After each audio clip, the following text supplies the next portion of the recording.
Everybody, welcome back to another episode of Open Late with Nev and Kev. I'm Nev. And I'm Kev. What's going on, brother? You know the vibes, man. Another day, another migraine. Hell yeah. Well, not for me. Not for you? You feeling good? Well, shit, I don't got work today, so. Oh, hey, I haven't worked since October 2024, so. Yeah, well, you can rest for the both of us right now. But no, man, it feels good to be here. It feels good. I count the days, bro. Whenever I'm out there at work getting after it. And then I'm like, dude, I look forward to doing the pod. Yeah. And speaking of that, little segue to let you guys know, for those of you that have been following, this is a benchmark day for us. It's a milestone, rather. Episode 7 is officially being written to be in the books. Right because now. we're putting it together right now. But we did say upon doing this episode 7, I would go ahead, put my bartending cap back on for the kid and go ahead and make you an old fashioned. I need that old fashioned, bro. Let's go ahead and I guess the only thing to do is just we're gonna put a pause on this for a second. I'll probably include a clip. We're gonna have Shock grab some footage of me whipping something up for him. And then we'll be right back. Yes, so sir.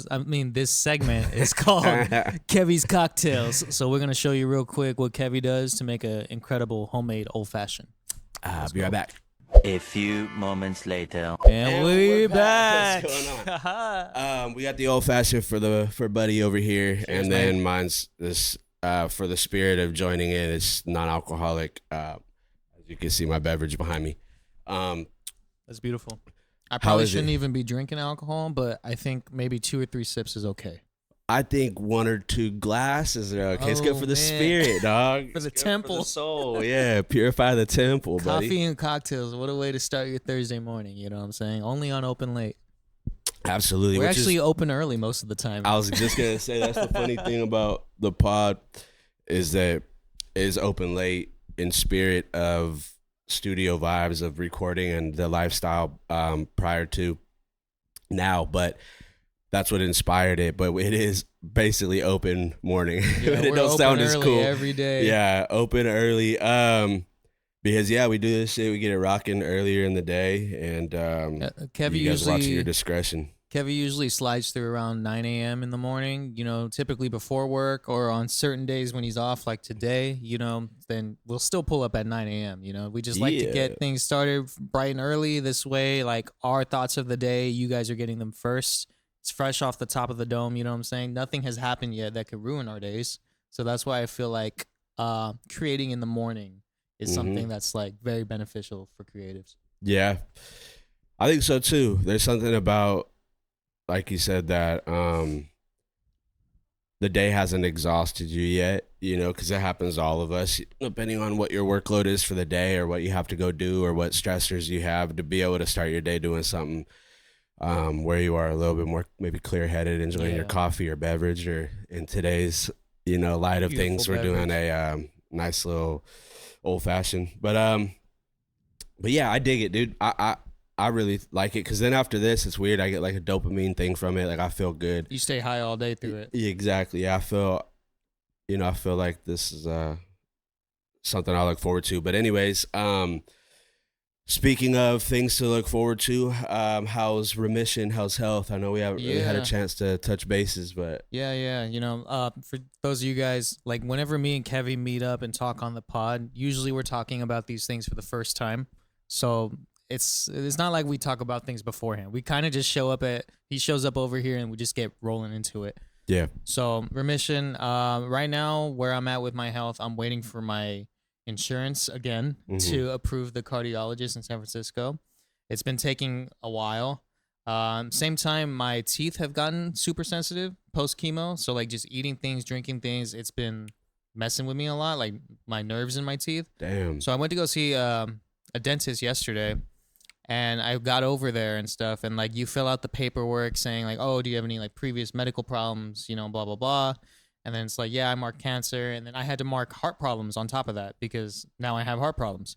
And then so I get to the back, and then they do the x-ray of my teeth and whatever, and they're like, oh, you know, we were going to do a full comprehensive exam on you and, like, you know, cleaning and all of that, but since you have heart issues, we don't know if any of these drugs or chemicals or whatever that they use for the cleaning is going to affect your heart. Some of those things speed up your heart rate.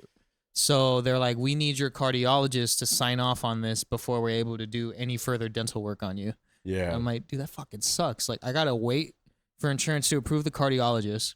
And then after I finally get to see the cardiologist, Lord knows when, I have to get them to sign this paper and then take it to my dentist, make a new appointment with my dentist, you know, however long that's going to take. Yeah. You know what I'm saying? So it's just like things like that I never really even thought about.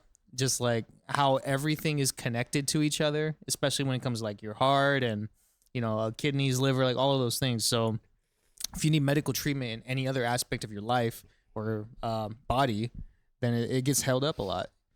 So that's something frustrating. Another thing, I developed like a new side effect. I've been having like this twitching in my eye, like my right eye only. It happens like pretty much every time I blink. It feels like neurological almost, like my eye will like twitch, flutter. Like it feels like a bird's wings are flapping into my eyeball like every time I blink. Damn. And like I don't even know if like you can see like my eye like twitch a little bit. But if I could feel it, you know? And like I talked to my primary about it, and then they said like, you know, it could be chemo related, of course, because chemo put a lot of stress on your body, but it's also very much probably stress related too. And I'm like, that makes sense because like, you know, I've had a fucking shitty week, you know, like I was in the hospital, my mom was in the hospital, my cat died. Like there was a lot going on in this very short amount of time. So it makes sense that it could be stress. But now my question is like, how the fuck do I not stress? You know what I'm saying? It's not like I can just like escape, like smoke some weed, forget about it. Like, no, like I've been sober for a very long time now because of all these medications I've been on. So I haven't been able to like partake in recreational activities for the most part. You know what I'm saying? Things that would make me forget, you know, or like, you know, just feel a little bit better. So I just been kind of like in limbo, you know, and then now like the dental stuff, the cardiologist stuff, like, and then now this eye thing. So it's just been a lot, you know what I'm saying? Man. Yeah. Seems like it like comes in waves, you know, like some things get resolved or start to subside and then something new comes right back. Something new. Hopefully they're just temporary things or your body just readjusting and that it's like, you know, some type of, I don't know, reaction, obviously, I'm sure, to the chemotherapy and whatnot and how it's reacting, you know, putting your body under stress like that must be, I mean, very difficult for it to just be like, okay, well, we're done with chemo. Let's just get right back to the way that things were. It's like, it's, I'm sure, easier said than done, and your body's inevitably gonna have to. Everything gets traced back to the chemo. Regard, yeah. And it's just like the nerves and heart rate. So what does that mean for sex, dog? Non-existent, bro. Non-existent. You can't get your heart rate going. I can't get my heart rate up at all, bro. It's funny because if you took like a Xanax or something to lower your heart rate, then your pee-pee won't work, and then you can't get that going. And you're like, bro, dude, it's just like a lose-lose. Damned if you do, damned if you don't, all over, brother. It's a lose-lose, bro. Shit, that's crazy. Oh, speaking of, I was trying not to be rude and interrupt you or like go off track, but I was fucking pouring this, the FOMO report and freaking got me. It got you? It got me. And I was like, I can't even see it. I was like, oh shit. Damn. Yeah. See, nobody would have known if you didn't say it. Oh, I'm sure on the camera I was like, I don't know. Cause as soon as it happened, I made a face and then I tried to get back to it. Like, be professional, Kev. Be That's professional. Funny. But hey, no harm, no foul, buddy. Yeah. We're all good. So, speaking of sex too, then, fertility, right? Chemo and fertility. They told me before I even started my chemo treatment, there's a chance you won't be able to have kids, right? Right. So, that's something always been in the back of my head. Like, I don't know if I want kids or not, like at all in life, but like just having the option is something that, you know, I would. Well, you're gonna want to know, like, yeah, if you have that ability, to, right? Yeah. Also, I'm sure your lady wants to know too. Yeah. Like, if that's something that she's like, what does our future look like? So you can kind of get into that headspace of knowing where do we go from here, you know? Because you guys are both still young enough where it's like families now are getting started even later, like in their like, you know, early to mid 30s. Some people even in their 40s, they're like, lives are starting to get put together a lot later than back in the day where it was like fresh out of high school. Yeah. And my grandparents got married. My grandmother was, I think, 18 or 19. She was like, on my wedding night, I couldn't even go to a bar and get a drink, That's you know? crazy. So, and then right after that, it was like, boom, have kids, Yeah. you know? So it's a trip. And that's not always across the board that everybody's doing it that way now, or not at all. But that was like when my grandmother, when I talked to her, you know, years ago, and she was like, how silly was I? Like, she's like, obviously blessed for her family. Like, Yeah. but she's like, how silly was I? Like, such a young girl. And I was like getting married and having kids, and I hadn't even like left my town. Yeah. You know, Haven't other even than like got to family live little some vacations. life. And yeah, it's like, I haven't even been able to go. And then now people are the pendulum swinging. Now people want their freedom so much, they look at marriage or having kids as like a burden, or Yeah. like shackles that's preventing you from living life. And so Well, it's also it's the state very of the odd. economy too. You know, it's like it's just too expensive to raise a family today. I mean, it just depends, dude. Like, it really depends. Like, yes and no. Like, I kind of, I have to be careful going into this because it could turn into a fucking snowball of a rant. But like, some things I feel like I have to call bullshit, and it's one of those like egg price things again. When people say that, is I'm like, dude, if you're having a fucking kid, especially in America, is the best place to not make a lot of money and have a kid, because you get all these incentivizations. You get $2,000 per kid on your tax, tax credit. You're getting, EBT that you can get towards helping for nourishment for your child. You got WIC, you got all this different stuff. You got different funding that the government will give you to help families, or that are in low income. There's government housing. There's just so much stuff. There's programs that help you get there, like back to school clothes and things like that, and backpack drives that we still do in your local communities. So for people to say like, oh, I don't want to have a kid because it's too expensive, it's like, the reason why people in low income areas are popping kids out more than people that are in higher income areas is because higher income people don't get those benefits. They don't get the benefits. So maybe they get some of them, like the tax credit and whatnot, depending on their income threshold, I'm sure. But like, they value more of like the commodity that they can't afford is time. So their time becomes more where they're selfish with it. And I'm not saying that's, again, not across the board. It's just one of those things that when you look at it from a distance, that this is the reality, in which people always argue about the opposite of what the reality is. The reality too is that people in low income, they're more incentivized to have more kids because you get more benefits. True. You get more on your EBT, you get more on your, whatever governmental assistance and stuff, and you're more likely to get into these government assisted programs for housing because of having kids, because they're taking that into consideration. Versus if I didn't have kids and I'm in low income, I'm not going to be prioritized over somebody that has children. You know what I'm saying? Yeah. So if you were to have kids in this country, it's like there's no better place to do it. That's my only thing. So I think when people don't want to have kids, if you don't want to have kids, just don't fucking have kids. But to accredit it all to like finances, I'm like, that's not really the case. It's hard to get into those programs though, no? Doesn't it? Like, there's a long wait list. There's a lot of qualifications you have to meet. You have to stay within under a certain income threshold. There's people that have kids that aren't in that income threshold, and then thus they won't qualify for those programs. Yes and no. Yeah. I mean, you're right. This depends. It depends on the circumstances of the situation, and also depending on like your county and where you're from and all the other stuff that like is beyond my full knowledge and scope of everything that is intertwined with that. I only know from, what I've gone through or what I've seen and the limited amount that I know about it. But yeah, when you have an area that is primarily low income and it's saturated, it's very difficult. You go to the county office and everybody's getting tickets like it's the DMV, and you have to wait and you have to do this, and then they want your income documents, and they want to know how many people live in your household and how many people are having that address, and how many vehicles you own, what is the estimated value of your vehicle, all that stuff they take into consideration, as well as what bills do you pay, what bills are under your name, is your TID under your name, your MID, wherever, depending on where you live, your city bill, are you the one that's the head of that account? What's the amount of money you bring in versus the expenses you put out. If you don't have anything that is qualified as like considered a savings, then they'll be like, okay, now you make sense for us to give you EBT, because after everything that comes out for the month, you don't have enough to then also buy groceries for your family. So all those things are taken into consideration, and that's kind of the way that they look at it.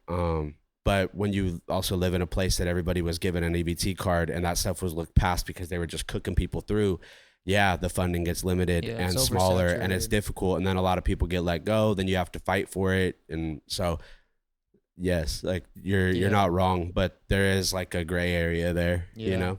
Like I just feel like it's kind of like a lot of a headache to have a kid in America now because of all these limitations. You know, like there is assistance. Kids are a headache. Kids are a headache.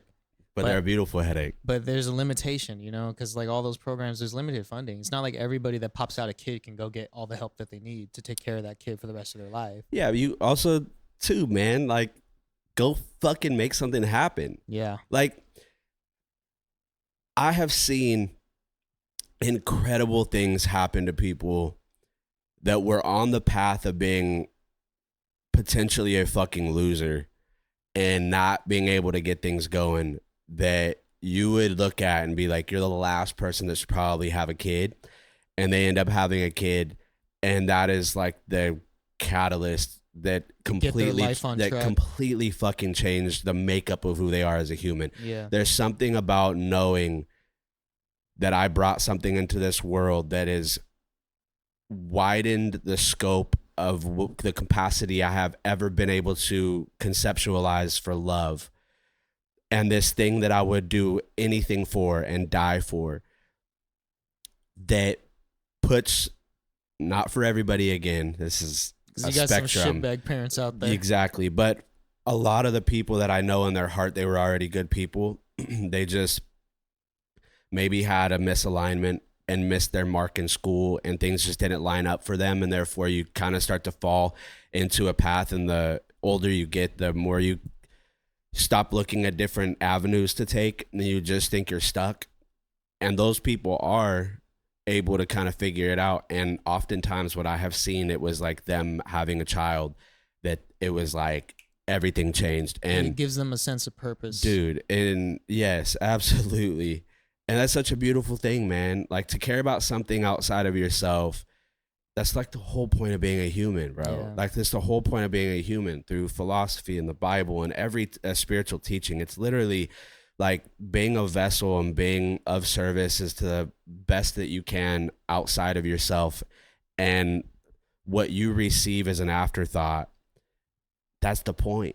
Like, the more you give, the more you receive. The more tools you need in your life to accomplish tasks, the more God provides.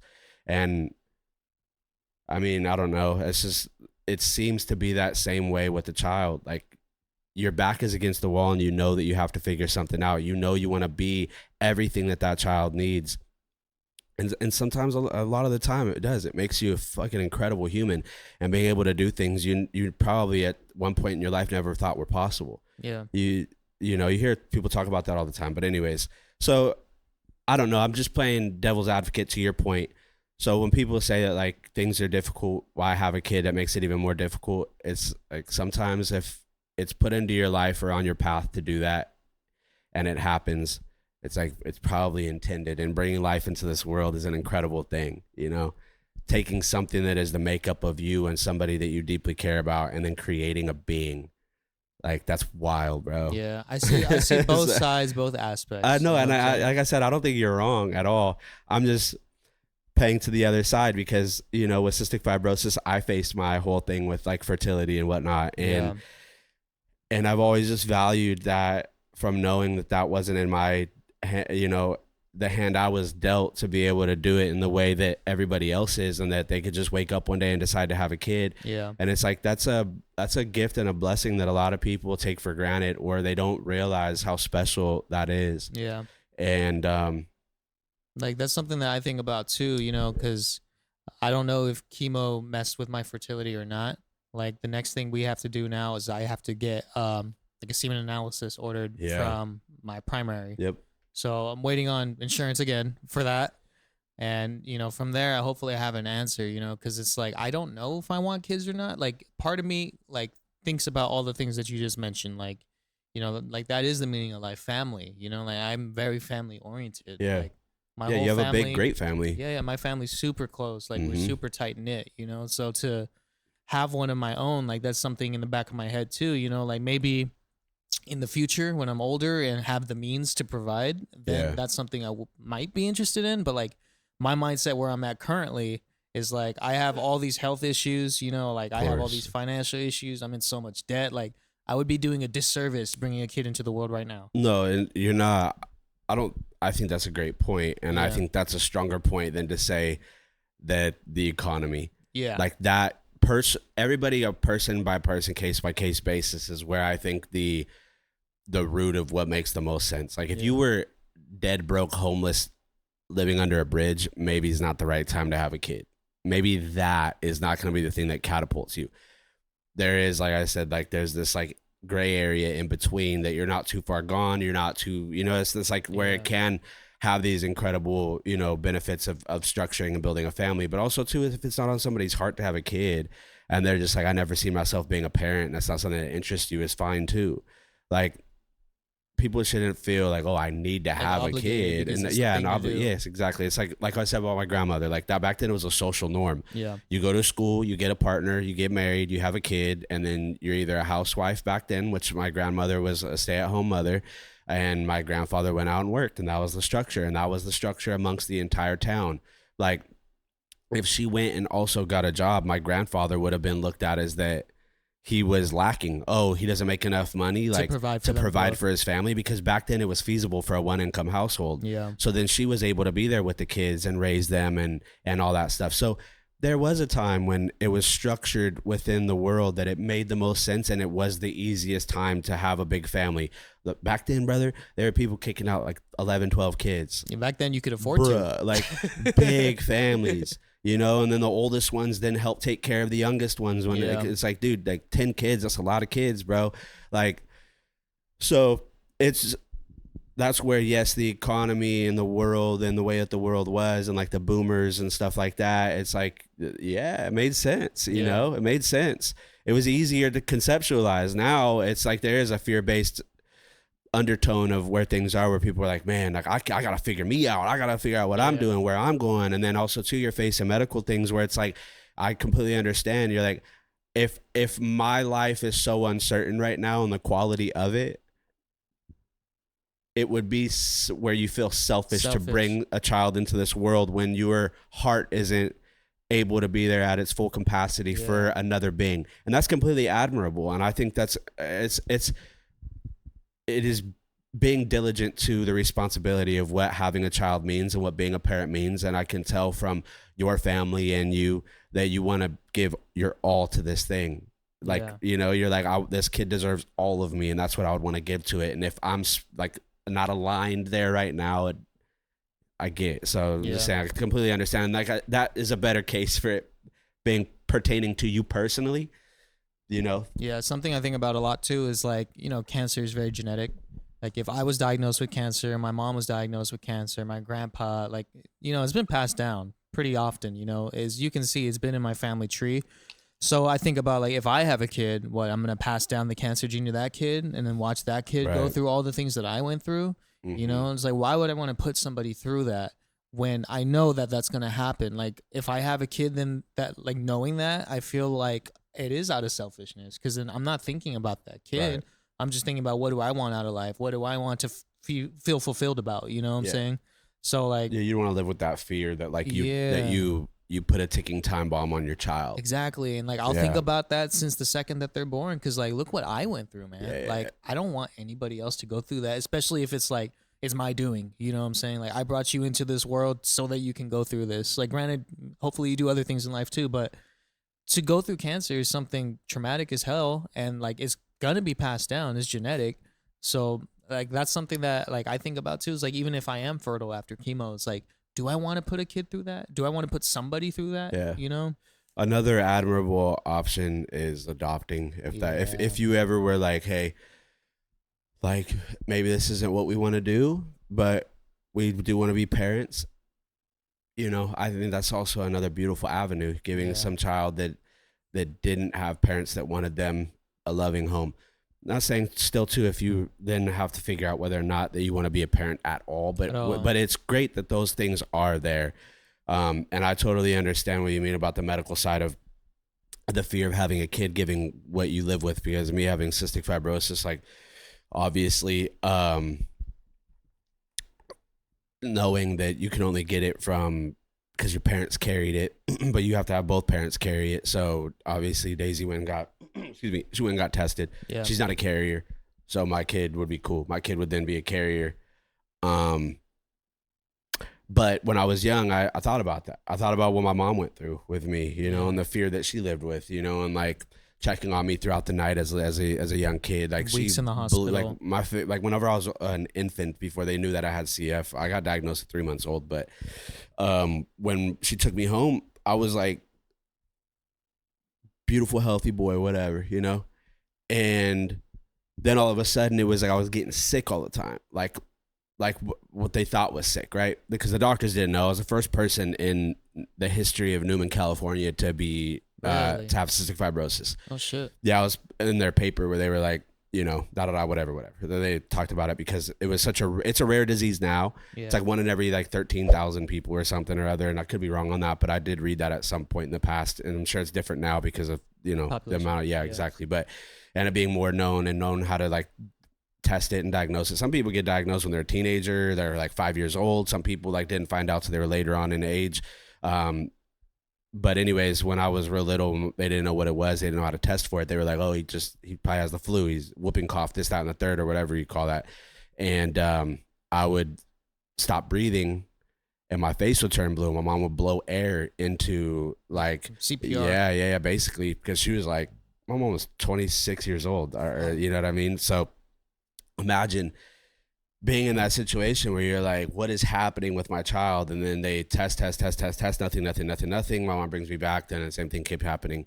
And then that's gonna put some like fucking PTSD inside of a parent to be like, at all times I gotta check on my child to make sure he's still breathing, to make sure he's good. And then also too, like I was a crazy kid. Yeah. I was a crazy person, like just wild, like free spirit wild, like never really thought about, You thought about consequences. yes, but like I lived life to the fullest. Like I would test the bounds. I would go and so I can only imagine and sympathize with my mother being like, "Oh my God, I let this Not kid out of the again." house. Like, what's going on?" Like, there's so many fucking crazy things have happened to me just in general, being a human. Like from altercations and fights and things like that have happened and whatnot.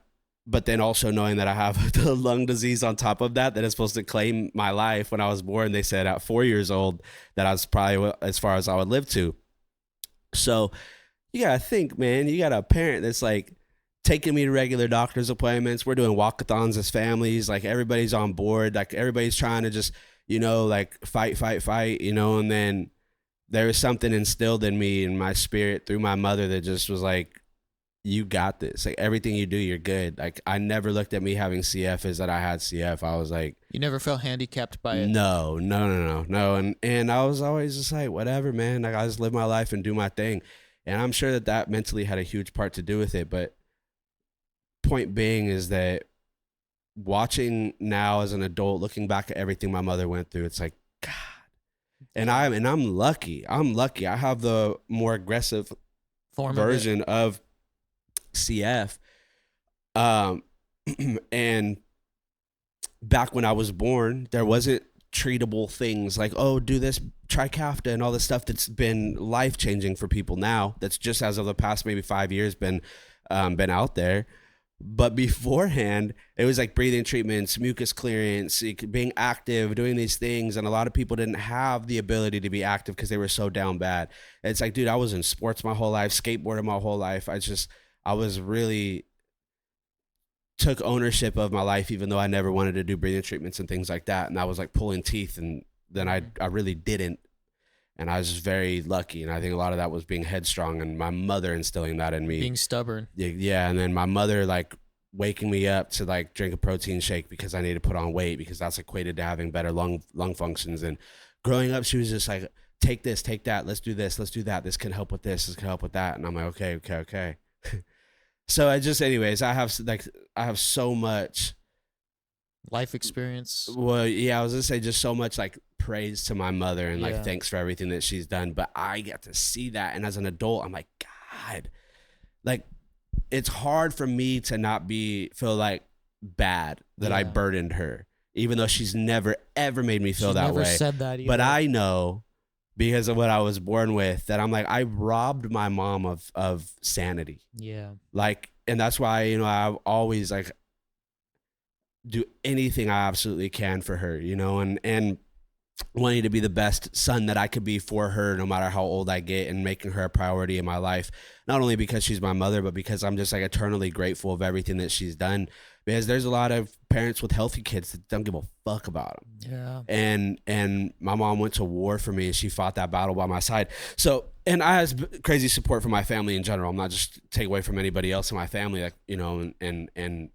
whatnot, but the strength of a mother and stuff. I'm like, thinking about myself as a parent, and I'm like, I could do it too, because I've seen her do it, and I have that love in my heart. But damn, that's tough. It's hard. That's tough. Yeah. That's tough, bro. So I understand where you're coming from, and I didn't mean to go on that tangent, No, but just to you're circle good. back around to like, I get where you're coming from, and the aspect of things that you fear of what that entails to have a child, and to know that like if they go through what I'm going through, it's like then I would feel like not only did I know that this could have happened to You them, brought it upon but them. it's like, what could I have done to prevent this? And Yeah. is having a child worth it if that is their If you destiny? have to live with that guilt of like you knew beforehand and you did it anyway. Yeah.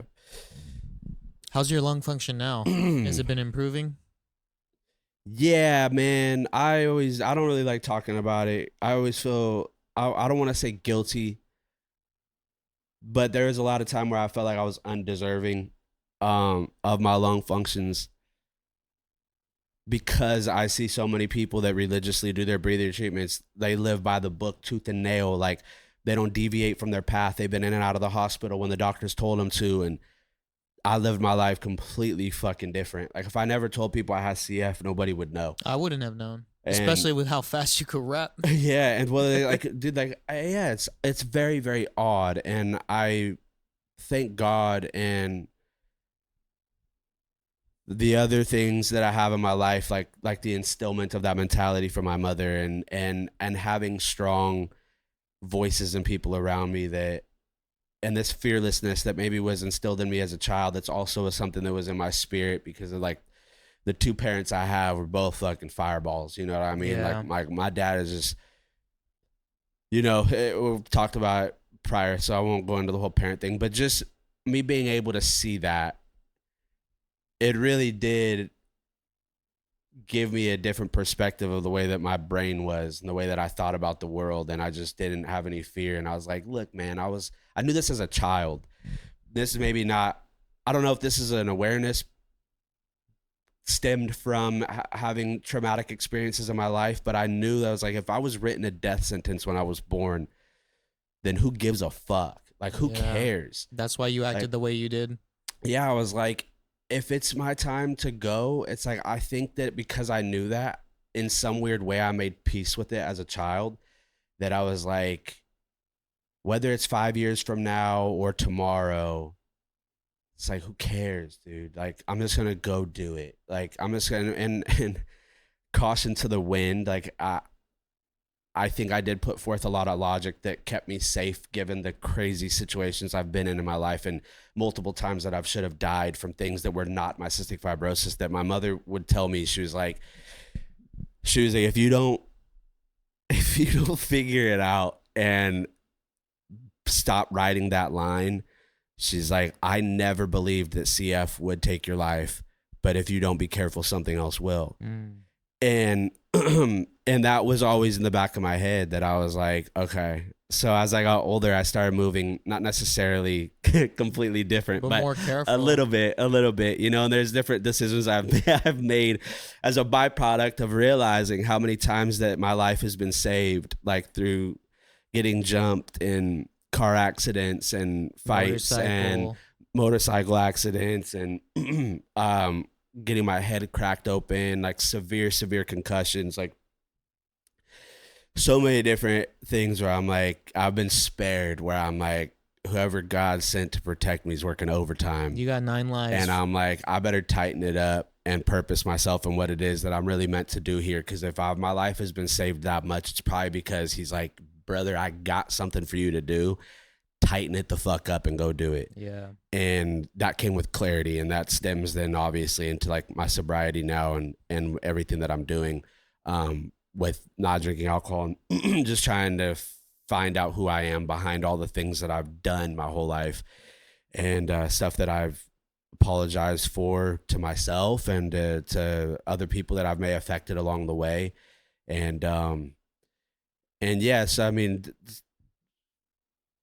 again, I apologize for fucking going off the rails. You kind of have to guardrail me back. I want you to talk about this. The principle was, you asked me about my lung functions, and that's like, yeah, I have good lung functions. Like, I don't want to say what they are, only because like I don't want that to take away from maybe other people that are going through stuff that don't have good lung functions. And like I said, I'm still trying to reason with, like, maybe I'll talk about it on a different episode or podcast, but like, I'm very blessed. And I think, like, I don't think you should feel guilty for your lung function or overcoming the odds. You know, if anything, you have an inspirational story for that.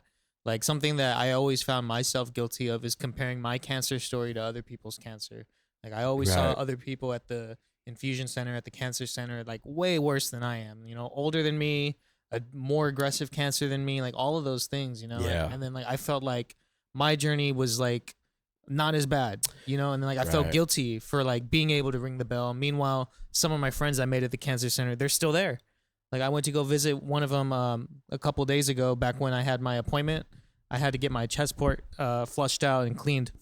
And one of my good friends that I met over there, his name's Raymond. Incredible man. Like, super positive dude. Like, Shouts out Raymond. Shout out to Raymond, man. Like, Raymond is like a light of sunshine in a very sad place. And, like, given all that he's been through, he's in his 60s. You know, stage 4 colon cancer. He was a farm worker beforehand, you know, always working hard, working outside. And then, you know, cancer took this thing away from him, you know, and he's been in chemo before I got to chemo, he was in chemo. Like, he was already there. And then when I left chemo, he's still in chemo. Yeah, after I rang the bell, after I was in remission, he's still in chemo. Yeah. So it's like, I think about Raymond a lot too. And I'm like, damn, dude, like, you've been through way worse than I have, but you're way more positive than I am.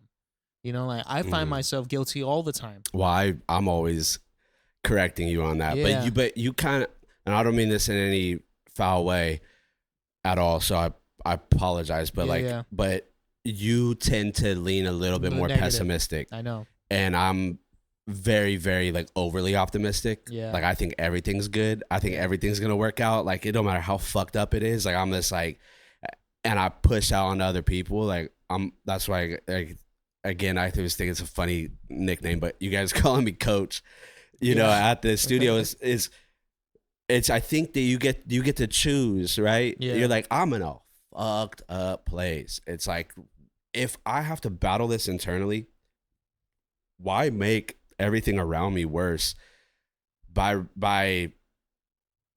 pushing out this battle I'm fighting and the negativity that is encompassed?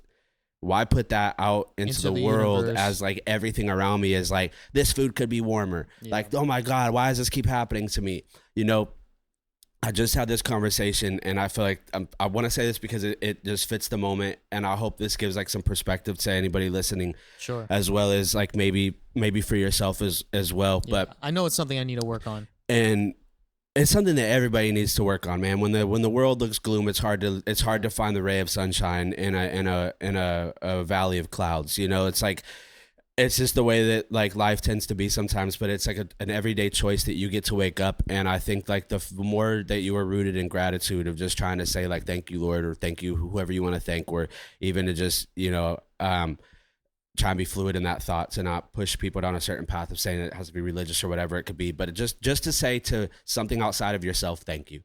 Like, thank you for this day. Thank you for, you know, the ability to wake up. Like Raymond, I'm sure, wakes up every day and he's like, it's going to be hard, but I got another one. Yep.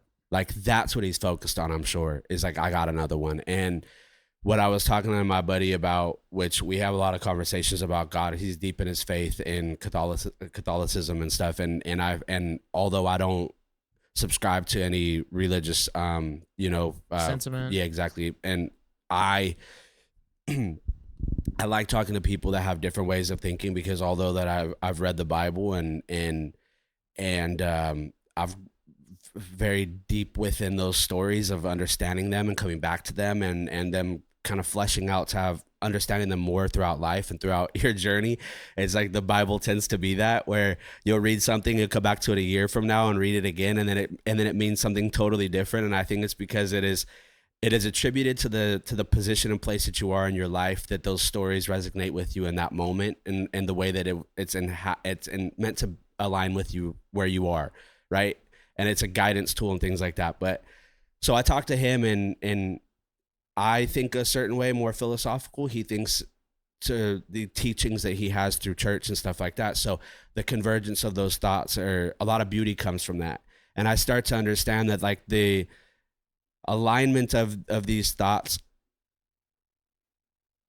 come from a place which seems to be like a pool of thoughts. Yeah. And it's something outside of this realm. And it seems to be that when you are attuned to that in any capacity, whether it's through religion or spirituality, philosophy, whatever it is, that deep form of thinking down that path leads you to that same pool of water. And when you take a scoop of that water into a cup and you indulge in that, and you then get these ideas and thoughts that flow through all these ways of thinking. So none of them are too much different from one another. It's just in the way that they're taught to you, and or the way that you come about them. But it all comes from like this same place, the same divine thing outside of ourselves. And you read scripture, you read a philosopher that says something, and you're like, holy shit, that was in Matthew. And Sisyphus or Plato or Socrates or whatever, like they said the same kind of thing. Yeah, and then then you're where like, they got it from. and then we're like in Hinduism and whatever, and like, you know, Buddhists and stuff, and then you're like, how is this all connected? Like, it's the same thing, just different verbiage and different ways of teaching. And then you have to realize that it's because it's all stemmed from one source. Yeah. It's just that everybody in their practice, whether it's Western society, has a different view and and the Pope had said that too. I forget which one it was, but I seen a clip, and this was something that I brought to my buddy and talking about it, where I was like, he had said that it doesn't matter your practice because all roads lead to the same one. So it's like, if you were born a certain way and you go down that road and down that path, as long as it's aligned with the purity and like the sanctity of what that message is, it will lead you to that same road that converges with all these other roads, because it comes from somewhere. Yep. And I believe that. And so to go back to what I was saying is like an everyday thing of like, where you either have a pessimistic view, but taking accountability for the things that happen in the root of it and not the actual thing that happened itself. So I was like, it's like waking up and stubbing your toe, right? And then you're mad. You're like, oh my, like I just woke up and I already stubbed my fucking toe. Like, come on, dude. Like, you're mad. And you're mad at like, you're like, why do this to me? Why now? My whole day's gonna be chalked. My whole day, and you're pissed. And then it's like, hey, dipshit, like, calm the fuck down. Calm down. Relax. Calm down, and let's look internally. Why did you stub your toe? Because you're being careless. Exactly. Yeah. Maybe God wants you to slow the fuck down. You've been complaining about rest, yet you're so quick to get out of bed. Maybe be more diligent with the time that you've woken up to stretch, to give praise, to give thanks, to just take a deep breath, to let your feet swing off the bed and onto the floor before then you get up and rush out of the door. Then maybe you won't stub your fucking toe next time. Maybe you're just so quick to just, I got to get out there and get after it. And say, hey, calm down. Calm down. And be more diligent with your movements and understand that you are a bull in a china shop sometimes. Be careful. Be careful with your inventory. Be careful with who you are. Be careful with the way that you interact with the world. Because if you just stubbed your toe, everybody else, guess what else is going to happen throughout the day? You are going to be angry and blind in that anger, and you're going to bump other people, and you're going to break this, and then you're going to keep going, why does this keep happening to me? Like, what did I do wrong? And it's like, let's first acknowledge why that even happened to begin with. And then make those movements to change the way that you care for yourself and you care for the environment in which you inhabit. And then things will start to work, I'm sure, better into your benefit. If you know you can't keep yourself from going to chemotherapy because it's a part of the process right now, at least you could do it with some form of grace to yourself, to get yourself the right snacks that you need, to get yourself the perfect playlist, to be able to go through that moment and say, hey, let's be diligent right now. let's focus on God, or let's focus on our path. Let's focus on the movements that have to take place to make this as easy as it does, so that therefore then I have the capacity to push out this ray of positivity to any way that I can conjure outward of myself, because that is the ripple that is cast out will return back to you. Yep. It's hard sometimes though, you know, when you're faced with a grim situation, sometimes it's easy to just think grim, you know, like when all you see is gloom, you're going to feel the gloom too, you know? So it's a constant battle people have within themselves. Just like, you know, it's cheesy, but it is true. It's like, you got to stay positive, man. Totally. Like there's people that are way worse off than you. Like Raymond, my buddy at the cancer center, most positive guy ever. He has like one of the worst cancers that you can have. And, you know, like he even told me, like him meeting me and seeing me ring the bell. And like, I was like the first patient that he's been close to at the cancer center too. Cause, you know, otherwise he would just do his thing and go. But like him and I, we would talk, you know, like I would give him lifesavers, like the hard candy. Cause one of the side effects of the medications, Sobriety is the name of the med. It's a pre-med, supposed to help with nausea, but whenever they inject it into your port, you taste pennies in your mouth. It tastes like copper. It's very bad. So I started taking lifesavers, and I offered him some lifesavers, and then ever since, him and I just been close knit. You know, like we would get our treatments on the same days. We would see each other pretty often. We developed a pretty good friendship through it. Yeah. You know, and he saw me reach remission. You know, he was there before I even started chemo. And then he told me, like, that's inspirational for him. One day he's going to ring the bell. The other day I sat with him for about 45 minutes. I didn't have chemo anymore. Like, I was just there for an appointment, but I saw him in there, so I just sat with him. And we talked for a while, man, and he was just telling me one day he's going to ring the bell too. And I told him, I'll be there when you do. And I told him, make sure you send me a text. The week that you know that you're going to ring the bell, tell me. I'll be there. That's beautiful. You know, and then, like, he appreciated it, and it was just a beautiful moment, you know? And, like, he was telling me too, he's like, man, like if neither of us ever got cancer, we wouldn't have met each other. Mm-hmm. You know, so some things are just meant to happen. Some things just happen for a reason. Like he was a big part of my journey, and I was a big part of his journey too, you know? And it's just like, it's just crazy the impact you can have when you're dealing with something so negative. But when you share that with other people who are also dealing with that, the connections you make out of that are beautiful. And I've seen that through all the communities that I've had online, you know, TikTok, Instagram, Facebook, like all these people all over the world, man. People from India, from Dubai, from South Africa, from China, from, you know, everywhere, dude. Mm-hmm. Just like all cancer's universal. Cancer's everywhere, you know. But the thing that didn't exist really prior to social media was the connection, the community. People felt like they were going through cancer alone, or just with the people that were at their cancer center, their local cancer center. Now with this wave of social media and being able to share your stories and really connect with people, it's something I never expected for myself. Like I didn't think that one day I'd be a cancer influencer or whatever you even want to call it. I don't even like the word influencer, but like content creator, like I don't care what you call it, but the only reason I make these videos is to just show people what I went through in case they've gone through the same thing, and also just for my own self too. Like I look back at videos from round 6 of chemo, and I look at the way I look from round 6. I'm like, holy fuck, dude. Yeah, you look fucking great right now. Right now. Like, you look great. Thank you. Yeah. Thank you. You look ton of life in your eyes and your skin. So it's like, given that you are going through what you're going through, which is still like little hiccups and things that you're like, God, man, you look good. Like, you know, your hair came back quick too. Beard, quick. I was so scared the beard would never come back, bro. I'm glad the beard came back, you know.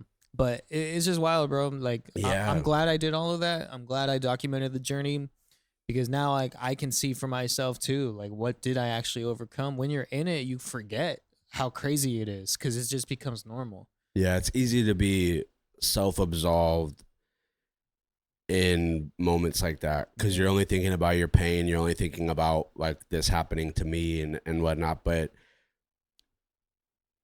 the thing to take away that from what you said that is like super important about, like I was saying, getting up out of bed with more caution, like to your point of saying that everything happens for a reason, which I'm a firm believer in. And the fact that you went through that with your eyes wide open, right? Yeah. That's the reason why you're able to establish that relationship.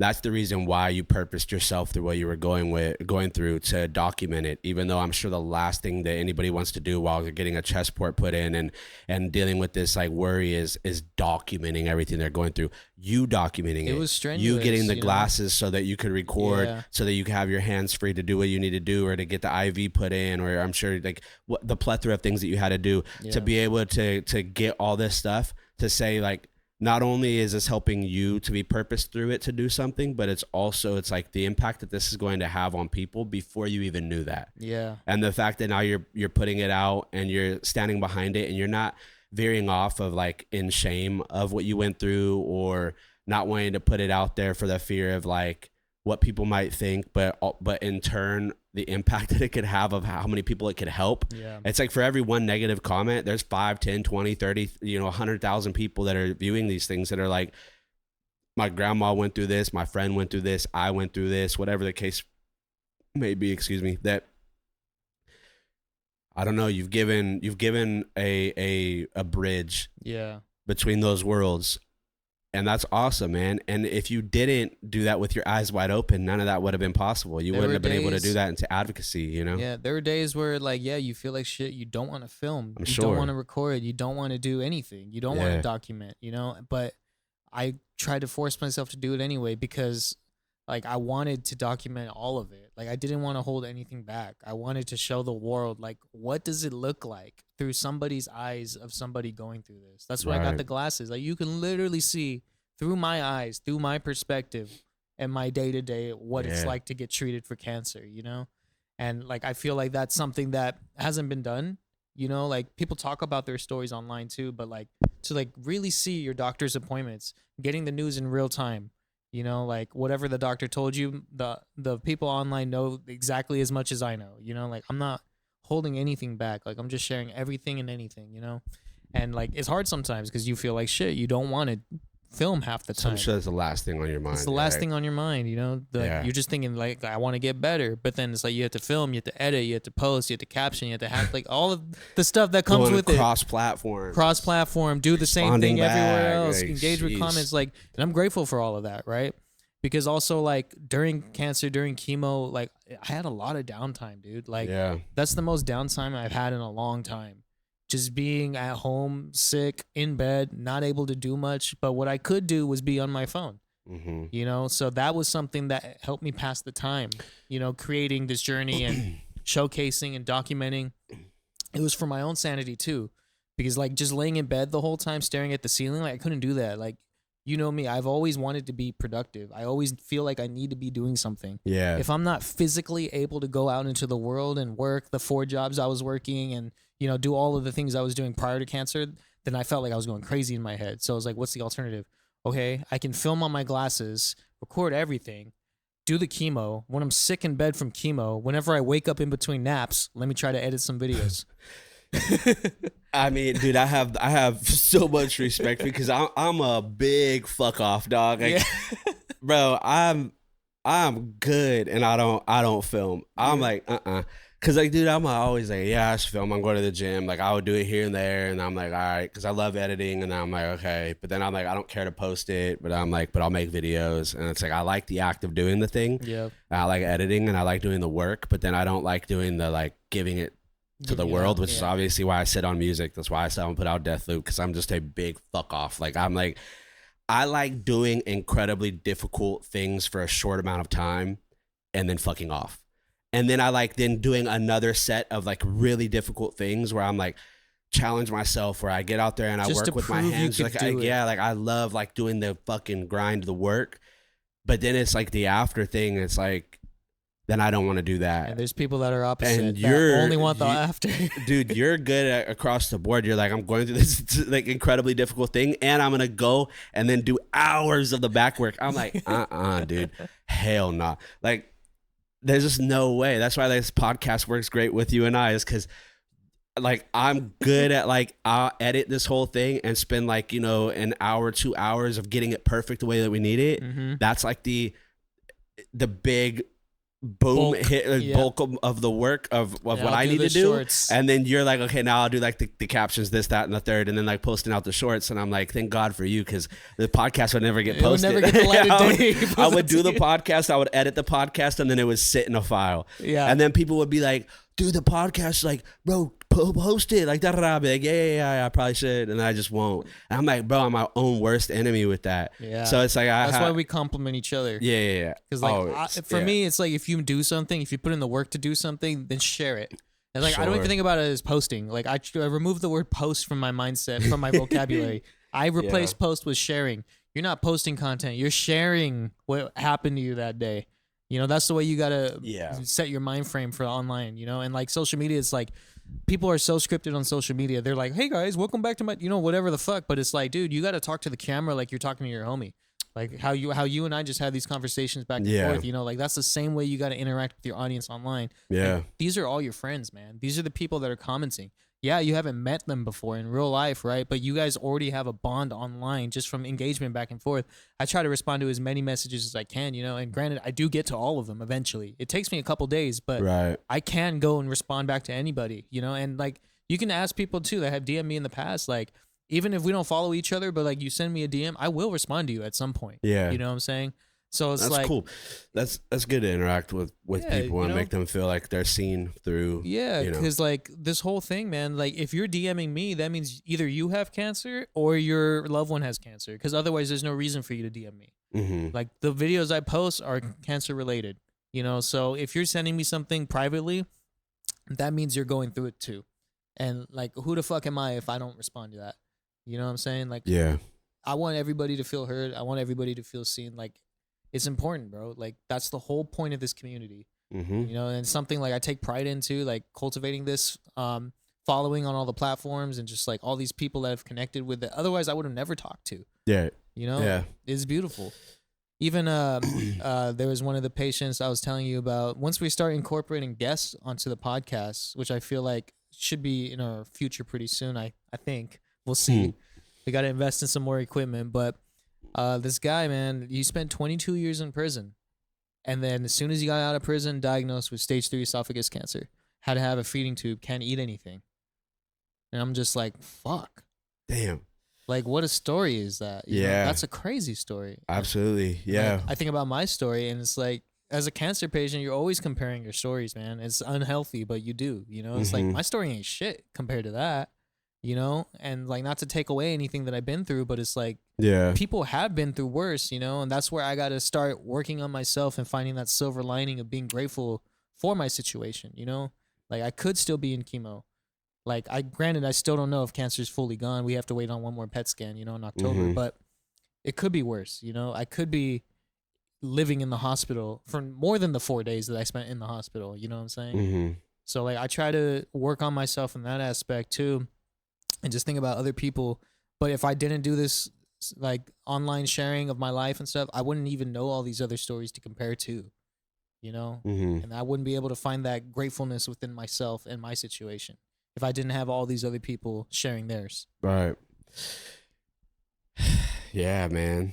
It's the power of community and also just being willing to open yourself up to sharing, and then, hopefully down the trajectory of where we go, being able to, like you said, maybe do some interview style podcasts, allowing other people to share their story, because it really is like my fucking album, 2 years now.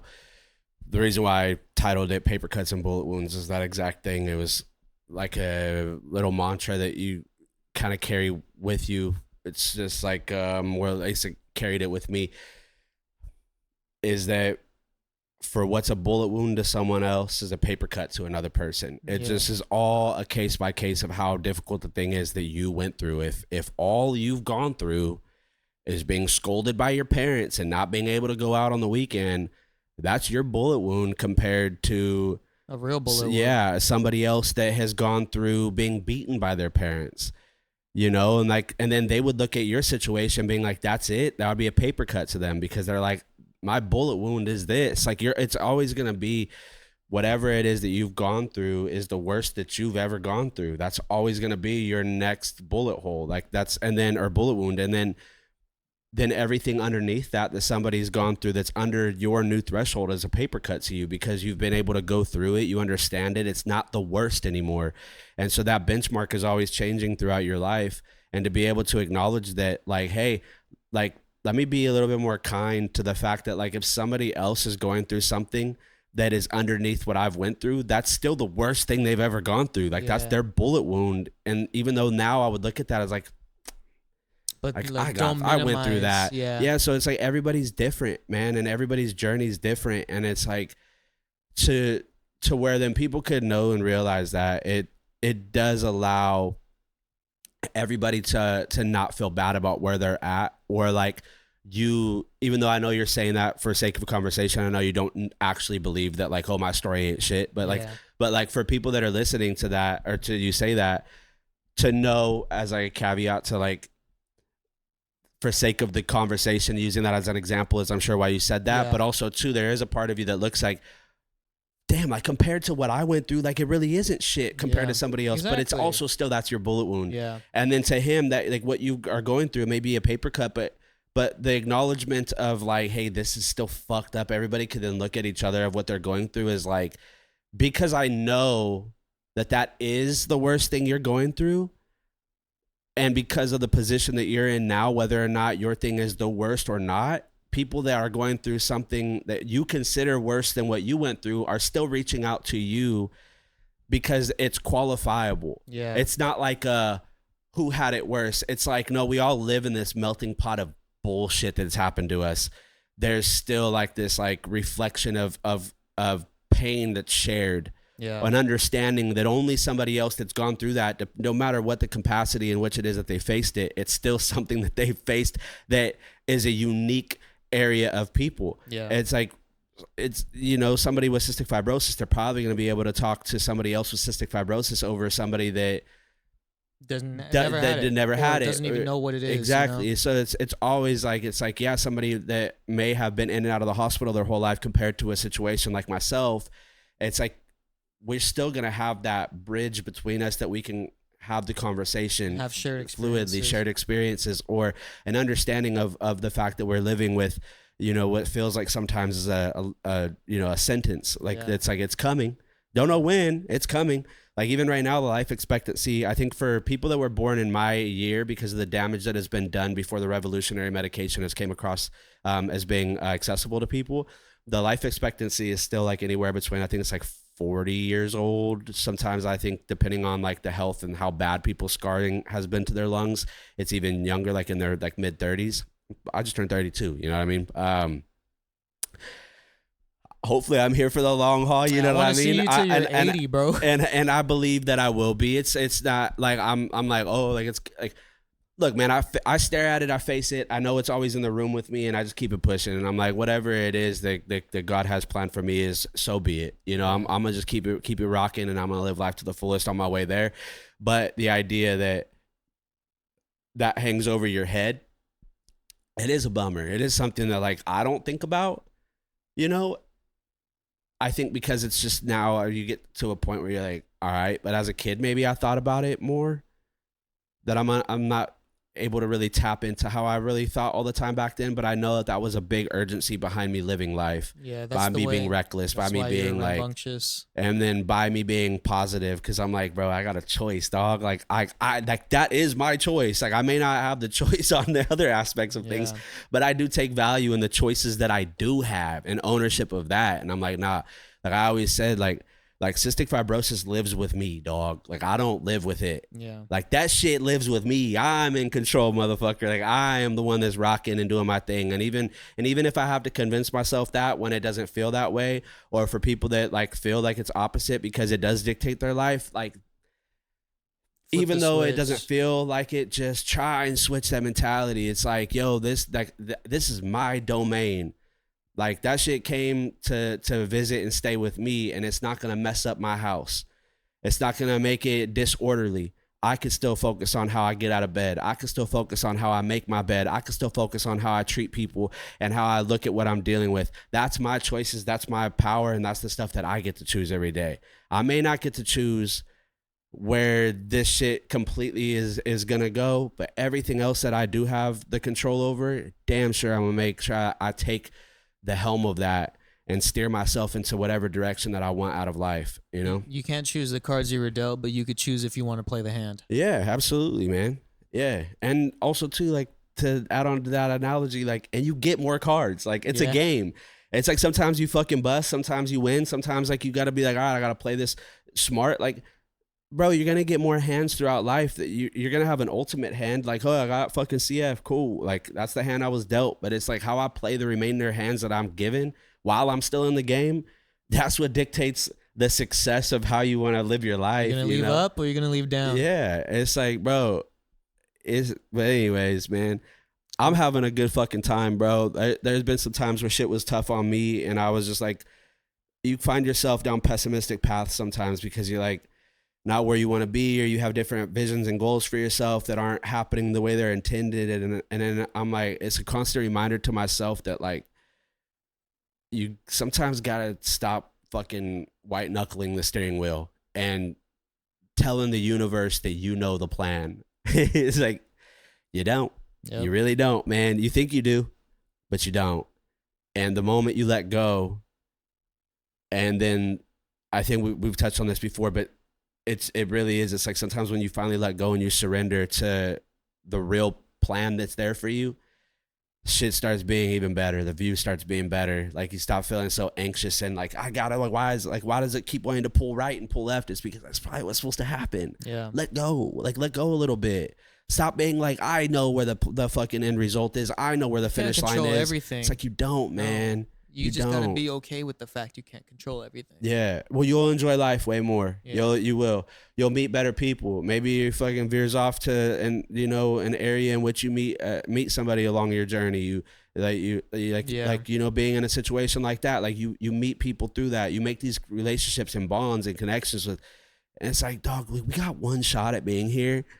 Yeah. We got one shot. We got one shot, bro. You can't control what happens to you. You can just control how you react. Yeah, that's it. Absolutely, well said. I mean, it is, and they just fucking rock out, dog. Have a good time. Have a good time, and just try and be smart with it. Like, look, I know that like there was a call that was kind of being pulled in, or let's just say there was something being pulled out of me that was like, and I've been dancing with that for a while, working in the nightclub and that whole world, and always bartending in some capacity and being like a big party guy and drinking and vibing and kicking in, being like the party starter, that I've always battled with this like identity crisis. Exactly, with alcohol. Like, who am I without it or whatever?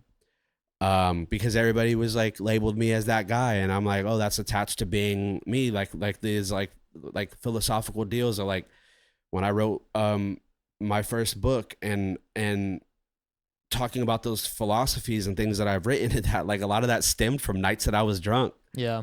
Because that was like the only way I could quiet my mind, because of just having like these thoughts that never stop, dude. It never stops. And you feel like it's a form of psychosis after a while. It's like some people don't have internal dialogue, and then my shit works overtime, buddy. Like, gosh.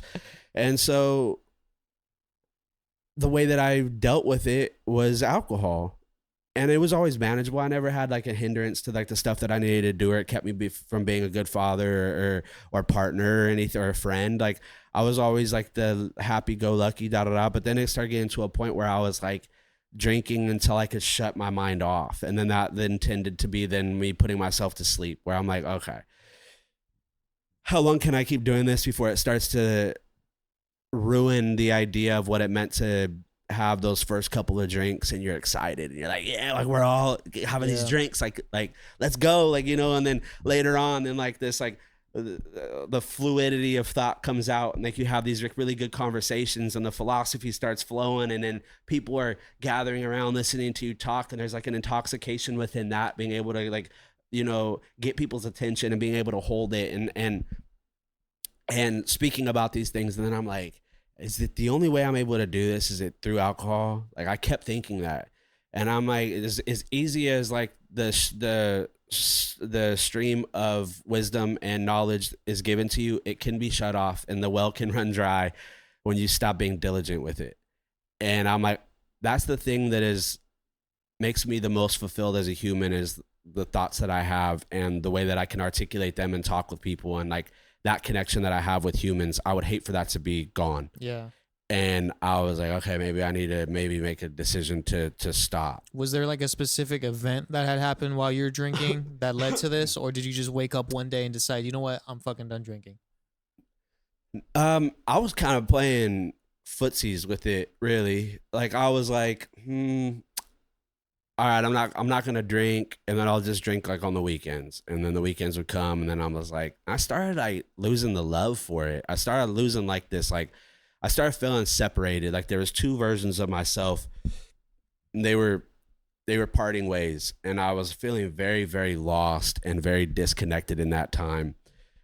And I'm like, the identity is being stripped and blurry, and I wasn't seeing things the way that I was before. And I was like, okay, I'm gonna go 3 months without drinking. And then like on my birthday, like everybody was bringing me bottles of, because I didn't go for, I'm not drinking. Like I was just like this something that I'm gonna parade around, like pat me on the back. It was just like, I'm just gonna do it, and that is what it is. But on my birthday, everybody came and had a pool party, and we're vibing, and everybody was just bringing me bottles of alcohol. And the year before that, which I've been throwing in segments in these videos of like clips, if I can find it, I'll put it up right here. Got a blast. Go. Yeah, there we go. Wow. Honestly, that wasn't too bad. That was pretty good. That was better than anticipated. Honestly, like, I'm sure in your head you didn't picture it that well. And just to preface this little video, it was a good buddy of mine, Fonz.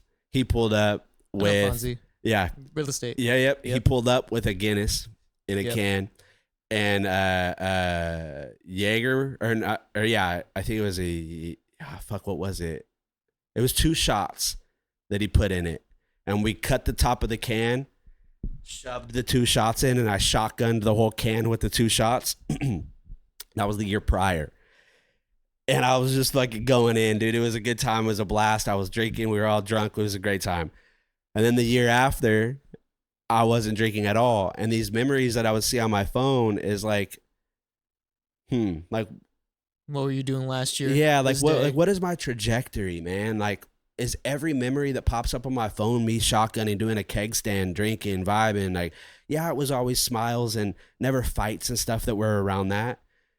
And so it's like easy to justify, like keep it going, like no harm, no foul. But I was like, nah, something in my fucking spirit or something in me was just not feeling good about it. So anyways, the next year, wasn't drinking. Everybody brought me bottles of liquor, beer, shots, and I was like, I'm not drinking. I'm sorry. Everyone was shocked. And everybody was like, what? Like, dude. And I'm like, I'm sorry. Like my brother brought me like a nice bottle of whiskey and whatever. I was like, I'm good. Like, thank you guys. I appreciate it. They tried at the beginning, like, come on, Nick, not even one, not even for your birthday, like one shot. I know everybody did. And I was just like, nah, I'm good. And that went on for a few months. And then I gave myself a benchmark, and I was like, okay, let me get back into it, see if like maybe I feel a little bit different. And it was almost worse. Not only did I swing back into it in overdrive, essentially, I felt even worse about how I was going about it and how I felt internally. And I was like, okay, my thoughts are being less and less clear. My direction is less and less clear. I already didn't know where the fuck I was going to begin with. And I was like, okay. So yeah, then about a year after that, New Year's came around, and I told Daisy, I said, all right, like, it's New Year's. I'm done. Wow. And I was like, I'm gonna go a year, and then we'll reevaluate, and then maybe go longer. Maybe I'm done for good. I don't know. But I was like, I'm going a year. And nobody thought I would. We talked about this before. I know you said you're like, I knew you would.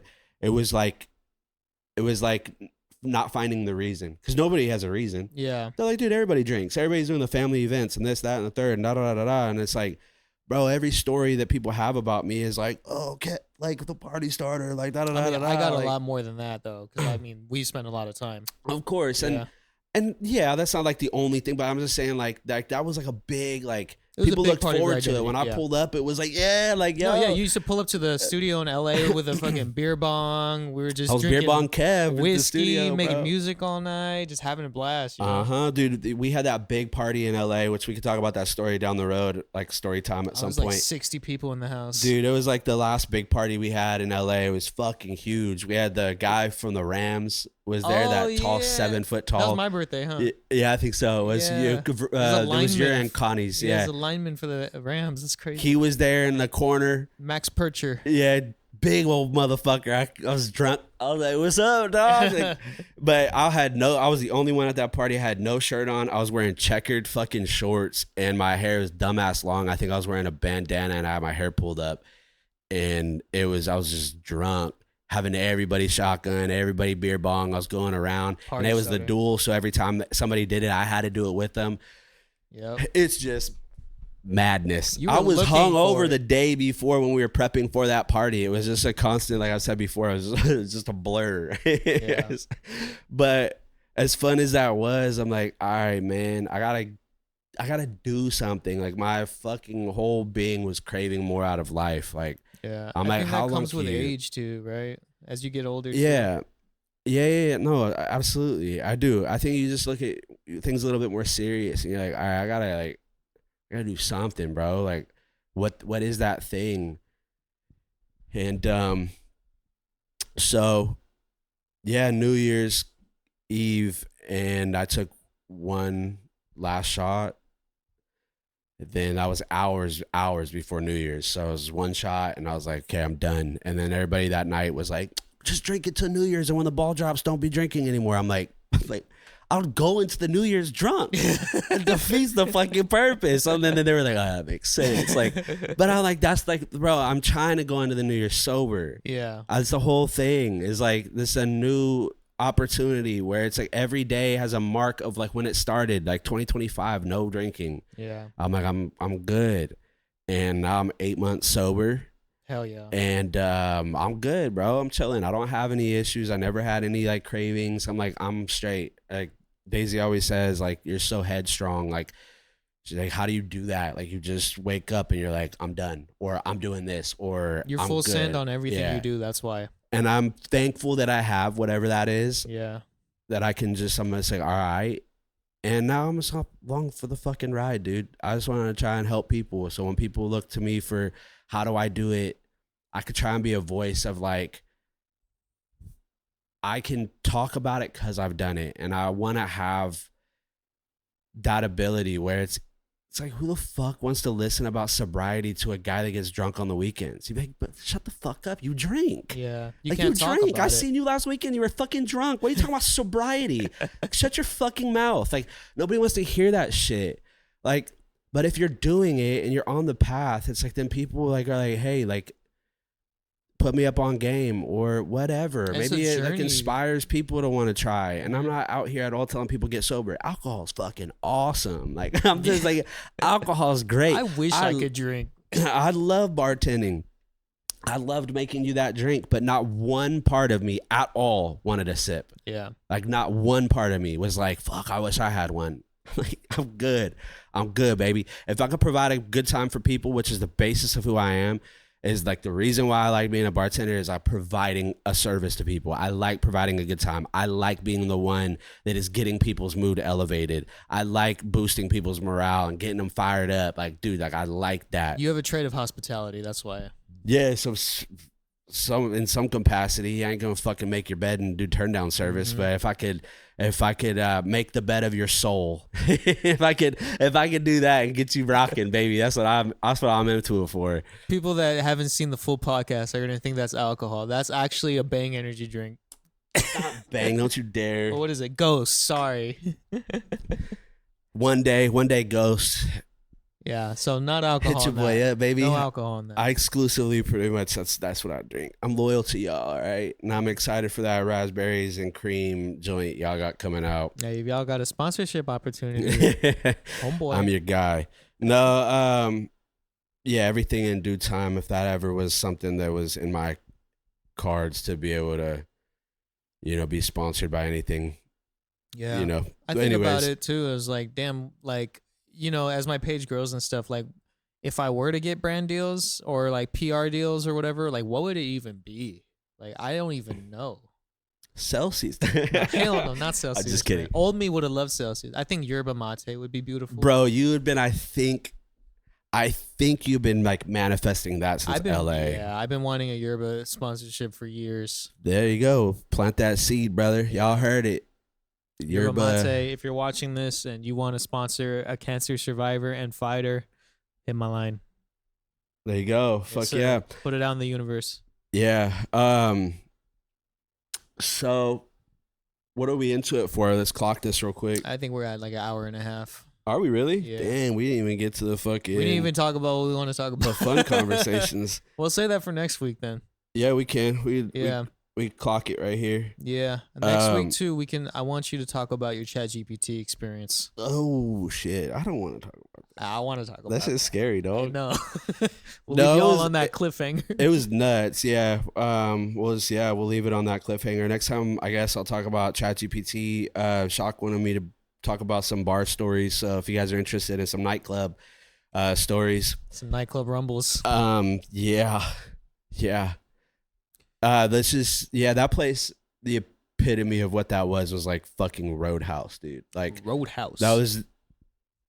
I wish we had more clips and videos of everything that happened there, but I'll do my best to put my storytelling hat on and paint you guys a good picture. But it was nuts, dude. It was a nuts place. There's a reason it got shut down too. Yeah, after my time I left, I got out when all of us, the main crew there, we got out before the ship fully sunk. But man, what a time. I had it at its pinnacle, at its peak, and it was great. The money was great. The vibes were great. It was chaotic. It was stressful. It was crazy. There was fights. There was brawls, some in which I was included. There was sex in the bathrooms. There was sex in the bathrooms. There was a lot. And yeah. We'll talk about that next week. Yeah. So until next time, just want to take a moment of gratitude for y'all. I love you guys. I really appreciate each and every one of you that pop in on us. This is episode 7. It is a benchmark and a milestone for us. Shouts out to Shock and everybody out there that he is reaching and creating this environment in which people can share their stories and not feel alone along their journey. I hope I can do my part in supporting that journey, providing my own perspectives and shining light as time goes on, and I stop being so coy. Yeah, about speaking on CF, that I'm able to connect and bridge that gap as well. I would love that for you. Keep fighting, keep your head strong, and be diligent with the way that you move about this world. Yes, sir. Don't be a bull in a china shop, and fight that fight, light that fire in your soul, and keep it moving. And just know that you got support over here. Appreciate you guys, and Love you guys, see you next time, man. Next week. Open late, baby. Gone.